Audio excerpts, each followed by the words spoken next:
په کورنۍ جګړه کې د اصحاب کرامو طرز العمل. کله چې د حضرت عثمان رضی الله تعالی عنہ تر شهادت وروسته د مسلمانانو ترمنځ د کورنۍ جګړې فتنې راغلې، نو کومو اصحاب کرامو ته چې یوه خوا پر حق ایسېدله، نو هغوی په ډېرې هوښیارۍ سره د هغې خوا مرسته وکړه. لیکن کومو ښاغلو چې دا فیصله ونه کړای سوی چې حق له کومې خوا سره دی، نو هغوی د نبی کریم صلی الله علیه وسلم د لوړو ذکر سوو لارښوونو مطابق بې پرې پاته سول. حضرت عدیسه بنت احبان رحمت الله علیه فرمایي، حضرت علی بن ابي طالب رضی الله تعالی عنہ زما پلار ته راغلی او دعوت یې کړ چې له دوی سره په جنګ کې ووځي، خو زما پلار ورته وویل چې زما خلیل او ستا د اکا زوی یعنی مبارک صلی الله علیه وسلم ما ته دا وصیت کړی دی چې که هر وخت په خلکو کې اختلاف پیدا سو،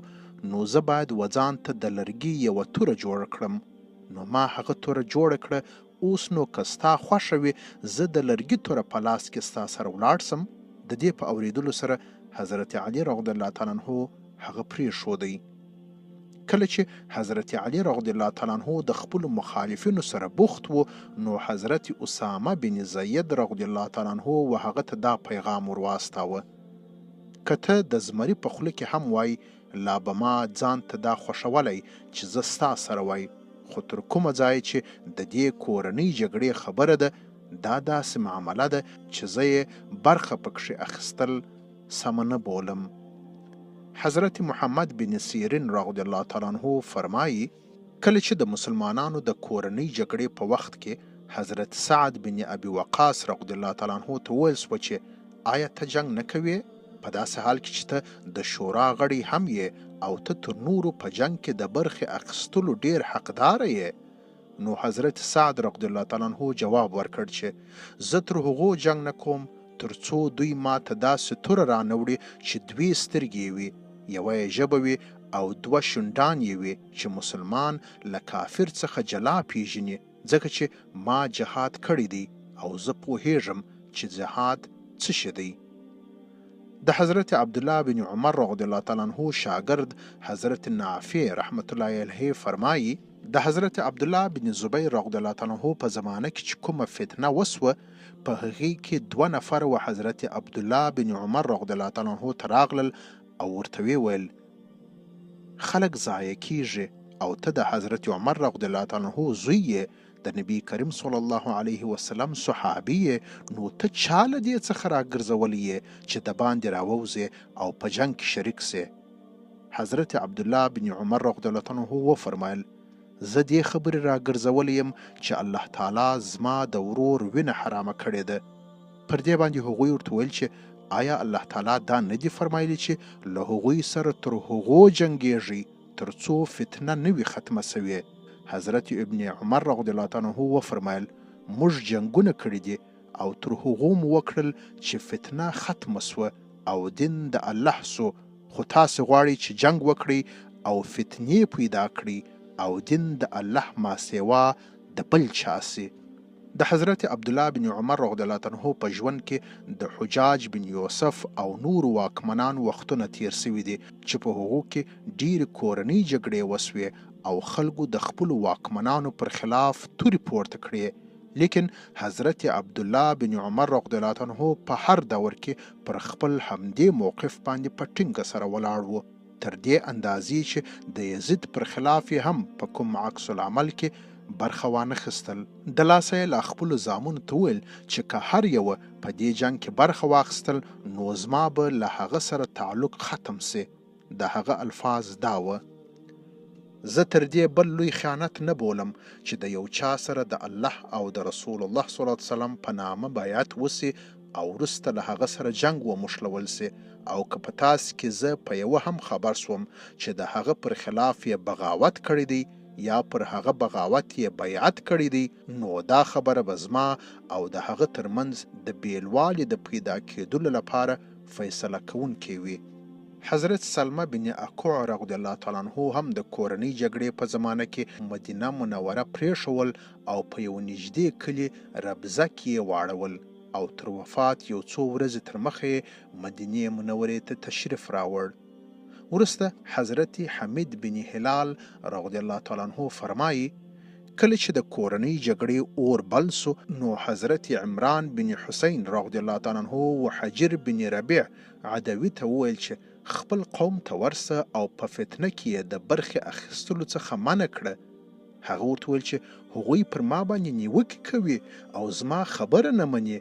حضرت عمران بن حسین رضی الله تعالی عنه ورته وفرمایل نو زما لخوا هغوی ته پیغام ورسوه او منع یې کړه.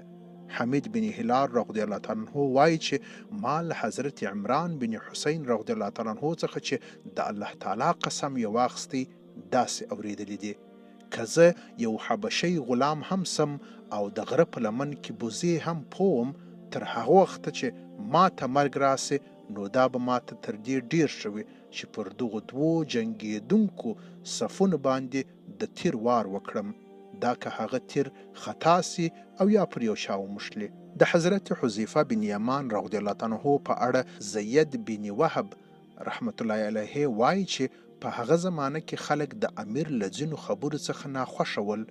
یو نفر و حضرت حذیفه رضی الله تعالی عنه ته راغلی او ورته ویل چې ته امر بالمعروف او نهی عن المنکر ولې نه کوې؟ حضرت حذیفه رضی الله تعالی عنه پوه سو چې د دې اشاره و دې خواته ده چې د دې امیر پر خلاف بغاوت وسي. پر دې باندې حضرت حذیفه رضی الله تعالی عنه وفرمایل بېشکه چې امر بالمعروف او نهی عن المنکر یعنی د نیکۍ تلقین او له بدو څخه راګرځول ډیر ښه کار دی، خو دا هم سنت نه دی چې تاسې پر خپل امیر باندې تورې راوکاږئ او پر راپورته سئ. د دغو احادیثو او آثارو پر بنا له سلف صالحین څخه منقول دي چې هغوی تر بدو بدترو واکمنانو په مقابل کې هم له بغاوت څخه ځان ساتلی دی. د حضرت امام احمد بن حنبل رحمت الله علیه په زمانه کې معتزله پر حکومت باندې مسلط شول او هر څوک چې به له هغوی سره په عقیده کې هم نظره نه ول نو له هغوی سره به ډیر بد ظلم کاوه. په خپله امام احمد بن حنبل رحمت الله علیه 28 میاشتې بندي کړ او د بند په دوران کې داسې چلاخې ووهي چې له بدن څخه د وینو فوارې روانې وې او تر بند وروسته د ډیر عمر لپاره ناجوړه وو. په داسې حال کې چې مطلق د ګمراهي او باطلو عقیدو د رواج لپاره پر خلکو باندې د ظلم او ستم بازار تود وو، نو په همدې سبب د بغداد ډیری علما و حضرت امام احمد بن حنبل رحمت الله علیه ته راغلل او دا وړاندیز یې ورته وکړي چې معامله نوره تر حد تیره سوې ده، د همدې لپاره باید د اوسني حکومت پر خلاف بغاوت کول پکار دي. حضرت امام احمد بن حنبل رحمت الله علیه د وخت د حکومت حقایق سراسر گمراهی او حتی و کفر ته نږدې بلل او د دغسې عقایدو درلودونکو امیرانو تر شال منځونه یې هم بیرته راګرځول، خو د دغه وړاندیز له منلو څخه انکار وکړ او کورنۍ جګړه یې سمه ونه ګڼل. حافظ شمس الدین ذهبي رحمت الله علیه دا واقعه په دغو الفاظو بیانوي. د امام احمد د اکا زوی حضرت حنبل رحمت الله علیه بیان کوي چې کله امام احمد د چلاخو له زخمونو څخه جوړ سو نو به بیرته د جمعې لمانځه او جماعت ته تلي، حدیثونه به یې روایت کول او فتواوې به یې ورکولې تر هغه وخت چې معتصم مړ سو او د هغه زوی واسق واکمن سو. واسق په ښکاره د معتزله و سردار احمد بن ابي داود او د هغه د ملګرو خواته میلان ښکاره کړ او نور یې د ظلم ښکار کړل. کله چې معامله ډیره سخته سوه او قاضیانو هم د اهل سنت پر خلاف د خلق قرآن په مسله کې د زور زیاتی فیصلې شروع کړې او فضل انماتی او ابو صالح یې له خپلو ماندینېګانو څخه د کافر بللو په خاطر جلا کړل، نو امام احمد رحمت الله علیه به د جمعې د فضیلت په سبب خو به جمعې ته حاضرېدی، خو د ګمراهانه عقیدو پیرو خلکو تر شا چې به یې کوم لمونځ کاوه هغه به یې بیرته راګرځوي. په دغسې یوه موقع کې خلک و امام احمد رحمت الله علیه ته راغلل او ورته یې وویل چې دا ګمراهي بیخي خوره سوې ده، معامله تر حد تیره سوې ده او موږ اندېښنه لرو چې حکومت به تر دې لا ډېره ګمراهي خوره کړي. دوی دا هم ویل چې ابن ابي داود دا فیصله کړې ده چې ټولو استادانو ته به حکم ورکوي چې هغوی په مکتبونو کې کوچنیانو ته د قرآن په اړه ګمراهانه تعلیم ورکړي. فلهذا موږ له اوسني حکومت له واکمنانو څخه نه یو راضي او غواړو وسلوال بغاوت وکړو. خو حضرت امام احمد رحمت الله علیه هغوی له دې کاره منع کړل او له هغوی سره په دې اړه مناظره وکړه. همدا پیښه قاضي ابو یعلی رحمت الله علیه په دغه الفاظو بیان کړې ده. حنبل رحمت الله علیه بیان کوي چې د بغداد فقها امام احمد ته راټول سول او ورته ویل چې دا معامله یعنی خلق د قرآن پر اظهار باندې مجبورول تر حد اوښتې ده. موږ ستا سره د مشورې لپاره راغلي یو چې موږ د دې خلیفه پر حکومت او د هغه په مشرتوب نه یو راضي. پر دې باندې امام احمد رحمت الله علیه وفرمایل ستاسو په زړونو کې چې کومه خبره ده تاسو ته ښایي چې هغه بده وګڼئ. تاسې د حکومت له تسلیمۍ څخه لاس مه اخلئ او په مسلمانانو کې تفرقه مه اچوئ. حافظ ابن حجر رحمت الله علیه د حضرت حسن بن صالح رحمت الله علیه د تذکرې په کولو سره لیکي حسن بن صالح د ظالمو واکمنانو پر خلاف وسلوال بغاوت جایز ګڼلی او دا د سلفو زوړ مذهب دی. لیکن وروسته د امت رایه دا سوه چې داسې باید ونسي، ځکه د امت علما دې ته متوجه سوي دي چې وسلوال بغاوت تر پخوا د بدو حالاتو سبب سوي دي. د حره پیښې او د ابن الاشعث پیښې د مفکرینو لپاره د عبرت ډیر ښه سامان دی او حضرت حسن بن صالح رحمت الله علیه هم پر دې سربیره چې دا جایز ګڼي د چا پر خلاف بغاوت ونه کړ.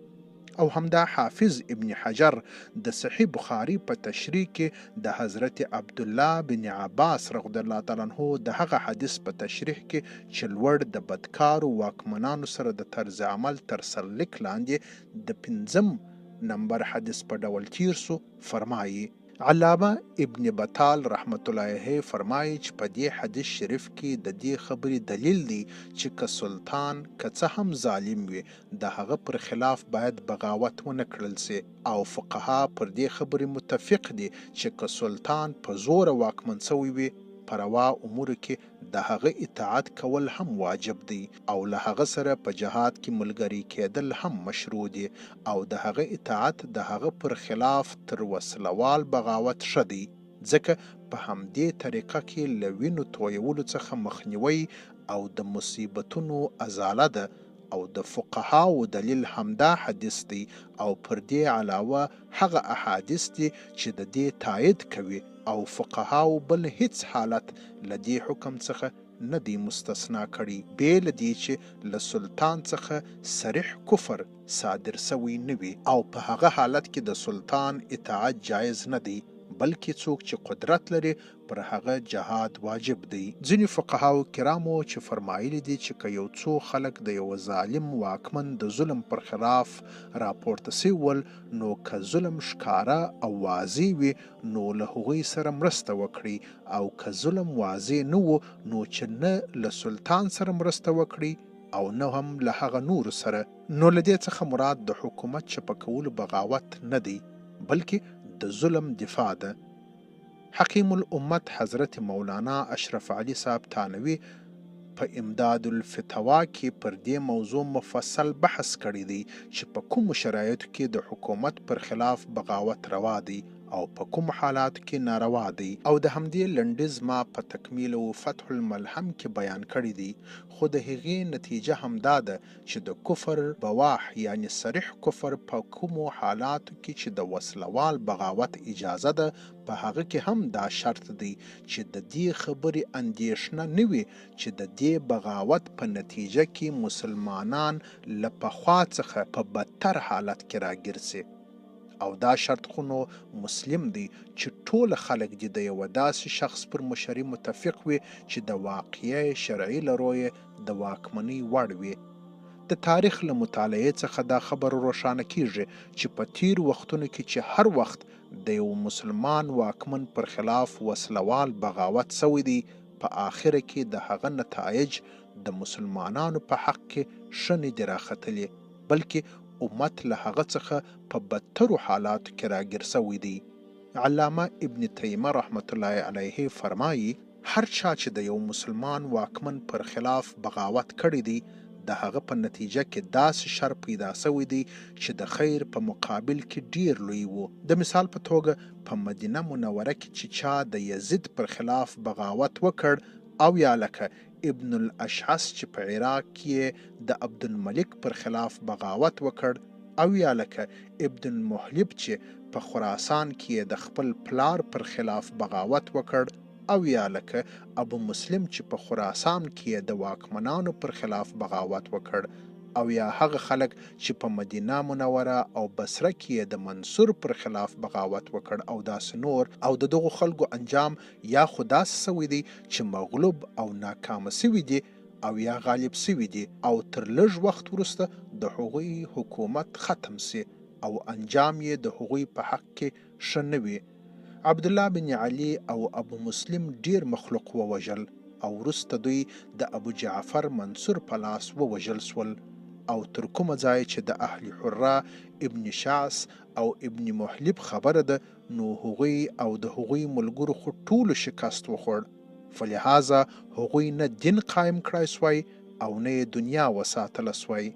او الله تعالی د داسې یو کار حکم نه ورکوي چې نه د دین بهتري پکښې وي نه د دنیا، دا که د دغه کار کوونکې د الله پرهیزګاره بندگان او اهل جنت هم وي. او همداغه د اصحاب حره حال دی چې په هغوی کې لوی عالمان او پرهیزګاره خلک ول، او د ابن اشعث په ملګرو کې هم د دین او علم خاوندان ډیر ول. او حضرت حسن بصری رحمت الله علیه به فرمایل چې حجاج بن یوسف د الله عذاب دی، په همدې خاطر تاسو په خپل لاسونو د الله د عذاب د درولو کوششونه مکوئ، بلکې تاسو ته ښایي چې الله تعالی ته په عاجزۍ سره زاری وکړي او ورته وژاړئ، ځکه الله تعالی فرمایي بسم الله الرحمن الرحیم ولقد اخذنا بالعذاب فما استكانوا لربهم وما يتضرعون.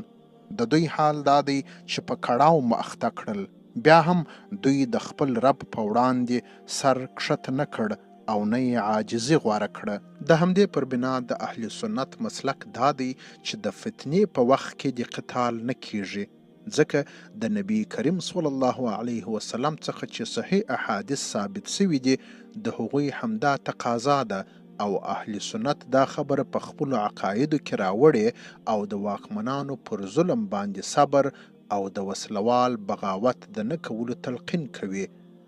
علامه ابن تیمیه رحمت الله علیه پر موضوع تر مفصل بحث کولو وروسته فرمایي له دې ټولو واقعاتو څخه دا ثابتیږي چې نبی کریم صلی الله علیه وسلم چې د ظالمو واکمنانو پر ظلم د صبر او د وسلوال بغاوت نه کولو کوم حکم راکړی دی هغه د بندگانو د دنیا او آخرت لپاره ښه دی، او هر چا چې په قصد او یا غلطي کې د هغه حکم پر خلاف څه وکړل نو د هغه له دې کار څخه هیڅ اصلاح نه ده سوې بلکې نقصان لا سوی دی. او په همدې خاطر نبی کریم صلی الله علیه وسلم د حضرت حسن رضی الله تعالی عنه تعریف وکړ چې زما دغه زوی سردار دی او الله تعالی به د په ذریعه د مسلمانانو د دوو لویو ګروپونو په منځ کې صلح وکړي. وروسته علامه ابن تیمیه رحمت الله علیه فرمایي که څه هم وسلوال بغاوت کوونکي دا فکر کوي چې د دوی مقصد د نیکی حکم کول او له بدو څخه راګرځول دي، مثلا هغه خلک چې په حره او دیر الجماجم کې د یزید او حجاج پر خلاف راووتل، د هغوی ټول مقصد همدغه وو. که د یوې بدۍ مخنیوی بې له داسې یو شي ممکن نه وي چې تر بدۍ بدتره وي، نو د هغې یعنی بدۍ مخنیوی کول په خپل ذات کې بدی وي، او که یو ښه بې له داسې یوې بدۍ نسي ترلاسه کېدلی چې نقصان یې د ښو تر نتیجې ډیر وي، نو په دې ډول د داسې ښو ترلاسه کول هم په بدو بدلیږي. خوارجو په همدې ډول د اهل قبله پر خلاف تورې پورته کول حلال وګڼل، تر دې اندازې چې له حضرت علي رضی الله تعالی عنه او نور مسلمانانو سره وسلوال جنگونه وکړل. وآخر دعوانا ان الحمد لله رب العالمين.